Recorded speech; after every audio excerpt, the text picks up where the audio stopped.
देखिए दोस्तों, जो बच्चे बिगिनर्स हैं और यूपीएससी के लिए प्रिपेयर करना चाहते हैं तो कुछ बेसिक्स चीज़ें हैं, उनको आप अच्छे से जान लीजिए। ठीक है, उसके बाद प्रिपरेशन करना काफ़ी आसान हो जाता है। जितने बच्चे यूपीएससी के लिए प्रिपेयर करना चाहते हैं उसमें से 90% लोग का क्या होता है, भटकने की संभावना ज़्यादा होती है, क्योंकि इसमें क्या पढ़ना है उससे ज़्यादा क्या नहीं पढ़ना है वो ज़्यादा इंपॉर्टेंट होता है। और अगर आप नहीं हैं तो क्या होता है, नए बच्चे के साथ अगर आपका अच्छा परिचय हो गया, एक सिक्योर या एक समझदार जो कैंडिडेट है उससे, तो आपको गाइडेंस मिल जाता है, या आपका किसी पर्सनल टीचर या सेलेक्टेड कैंडिडेट्स के क्लोज आ गए तो आपका गाइडेंस मिल जाता है। नहीं तो इतने बुक्स अवेलेबल हैं मार्केट में कि वो कहीं ना कहीं वो आपको डिस्टर्ब करते हैं। ठीक है, देखिए यूपीएससी ब्रिटिश पीरियड से के समय से ही चला आ रहा है और अभी वर्तमान में यूपीएससी का एक अलग अलग पैटर्न है। पहला है प्री प्रिलिमिनरी एग्ज़ाम, दूसरा है मेंस, तीसरा है इंटरव्यू। ठीक है, अब इसमें प्री जो एग्ज़ाम है, प्री एग्ज़ाम में 2 पेपर होते हैं। ठीक है, एक जीएस का पेपर होता है।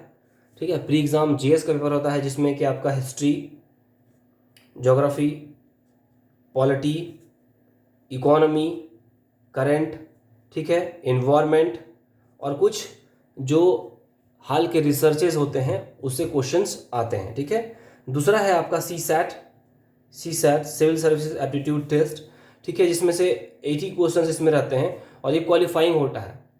33% मार्क्स लाना होता है, मतलब कि आप 23 से 25 क्वेश्चन अगर आप सही मार लिए बिना नेगेटिव मार्क्स के तो आपका सी सैट हो जाएगा दोस्तों।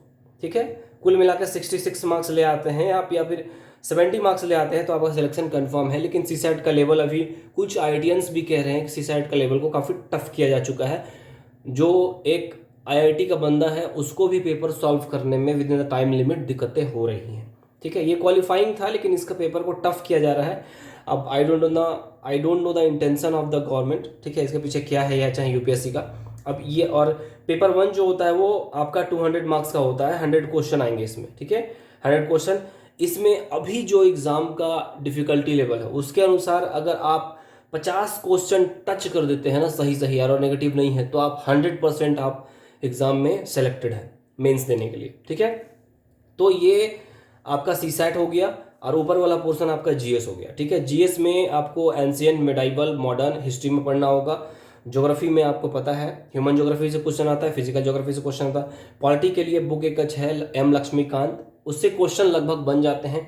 इकोनॉमी में कोई ज़रूरी नहीं है बुक से ही क्वेश्चन आ जाए, बहुत बार सर्वे से आता है, कुछ हाल में रिसर्च हुआ है उससे आएगा, जीडीपी से आएगा, जो रिसेशन है उससे आएगा, इन्फ्लेशन आएगा, करंट में कुछ भी पूछा जा सकता है। डिफिकल्टी लेवल कुछ भी हो सकता है इजी क्वेश्चन भी पूछते, हो सकता है कि बहुत गहराई में भी जाए। ठीक है, अनप्रेडिक्टेबल एग्जाम इसको यूपीएससी को कहा जाता है। तो ये हो गया प्री का पोर्शन। कुछ दिक्कत होगा तो आप पूछ सकते हैं।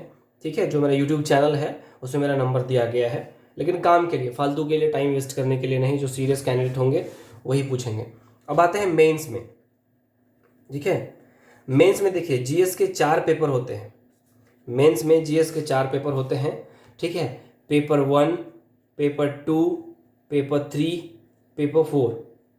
ठीक है, एक पेपर ऐसे का होता है। अब इसमें क्या होता है, पेपर 1 में देखिए, पेपर 1 में क्या होता है, हिस्ट्री और ज्योग्राफी से क्वेश्चन बेसिकली रहते हैं।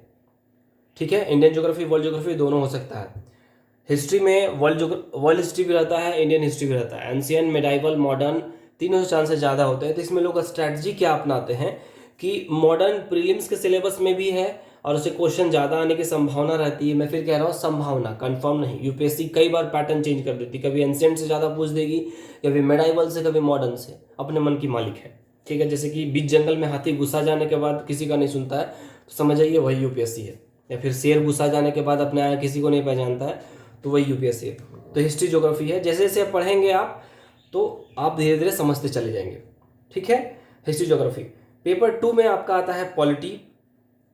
इसमें आपका गवर्नेंस आ जाएगा। ठीक है, कॉन्स्टिट्यूशन आ जाएगा। ये आपका एम लक्ष्मीकांत। ठीक है, एम लक्ष्मीकांत जो बुक है उससे क्वेश्चन लगभग सॉल्व हो जाते हैं, लेकिन एम लक्ष्मीकांत को हल्के में मत लीजिएगा। ठीक है, पेपर 1, पेपर 2। पेपर 3 में आपका जो है इसमें इकोनॉमी रहता है, बायोडाइवर्सिटी से क्वेश्चन रहता है। बायोडाइवर्सिटी मतलब होता है जैव विविधता।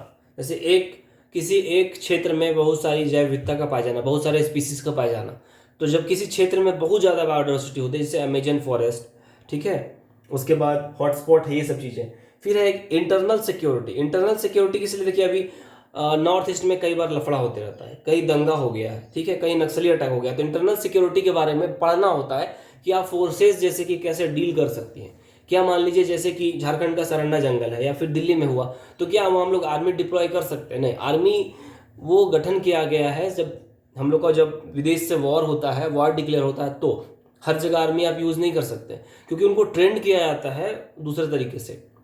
तो इसीलिए बहुत जगह पुलिस को दिया जाता है। पुलिस के बाद नहीं होता है तो पारा मिलिट्री फोर्स जैसे सीआरपीएफ, सीआईएसएफ, ठीक है, ये सब, इन सबको दिया जाता है। उसके बाद है डिजास्टर मैनेजमेंट। जैसे कि अभी दिल्ली में यमुना में फ्लड आ गया, ठीक है, कई बार आपका बिहार में फ्लड आ जाता है। तो डिजास्टर, जैसे भूकंप आ गया या बिजली कड़क गया, तो डिजास्टर अगर आया तो उसको मैनेज कैसे करना है, ठीक है। डिस्ट्रिक्ट लेवल पर डिजास्टर मैनेजमेंट का हेड डीएम होते हैं, स्टेट में सीएम होते हैं और सेंटर में प्राइम मिनिस्टर होते हैं। ये हो गया पेपर 3। धीरे धीरे धीरे पढ़ते पढ़ते पढ़ते आपको काम आएगा। और क्वेश्चन सीधा सीधा नहीं आता है दोस्तों, ठीक है, कि डिजास्टर मैनेजमेंट क्या है और उसके बारे में बताएं आप, ऐसा क्वेश्चन नहीं आता है मेंस में मैं कह रहा हूँ। जैसे कि किसी क्षेत्र में, किसी एरिया में डिजास्टर हुआ, तो क्वेश्चन इस तरह से आएंगे कि सपोज दैट कि वहाँ पे डिजास्टर हुआ है, तो how will you handle it, ठीक है। फ्लड क्या है, फ्लड क्यों आता है, कैसे आता है और इसको कैसे रोका जा सकता है, इस तरह से जी, ठीक है। अब पेपर 4 में है एथिक्स का पेपर, ठीक है। एथिक्स, एथिक्स मतलब होता है नैतिक शिक्षा एक तरह का। तो इसमें क्या होता है कि ये पेपर को इसलिए ऐड किया गया है कि आप एग्ज़ाम, इस प्रोसेस के थ्रू आप जब एग्ज़ाम कंप्लीट करने के बाद ज्वाइन करेंगे, तो ज्वाइन करने के बाद आप आईएएस, ठीक है, आईपीएस, ये सब चीज़ें आप जब बनेंगे तो आपके पास काफ़ी पावर्स आ जाते हैं। तो अगर आप एथिक्स नहीं, जैसे कोई मर रहा है, ठीक है, और रोड में एक्सीडेंट हो गया या फिर किसी के अगेंस्ट क्राइम हो रहा है, आपके पास, आप वो आपके अंडर में एरिया आता है और आप कुछ नहीं करेंगे, जाने दो, ठीक है, किसी को पता नहीं। कई बार ऐसा होता है कि कहीं कुछ घटना घटी, उसके बारे में आप कुछ करें चाहे नहीं करें, चीज़ें बाहर नहीं आती हैं।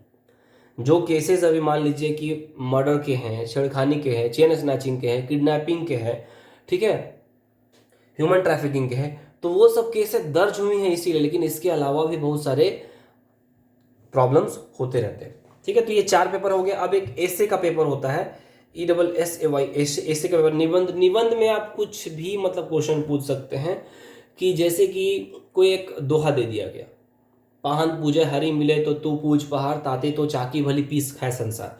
उसमें बेसिकली वो आपका व्यू जानना चाहते हैं ऐसे में, कि ये बच्चा क्या है, इसमें दम है कि नहीं, क्या है इसमें, ये बच्चा क्या लिखता है, कैसे लिखता है, ठीक है, इसकी अंडरस्टैंडिंग क्या है। अब जो ऐसे को लिखना होता है 1000 से 1500 वर्ड में, 2 ऐसे लिखने होंगे आपको, 125 मार्क्स के इंटू 2, ठीक है, तो हो जाएगा 250 मार्क्स।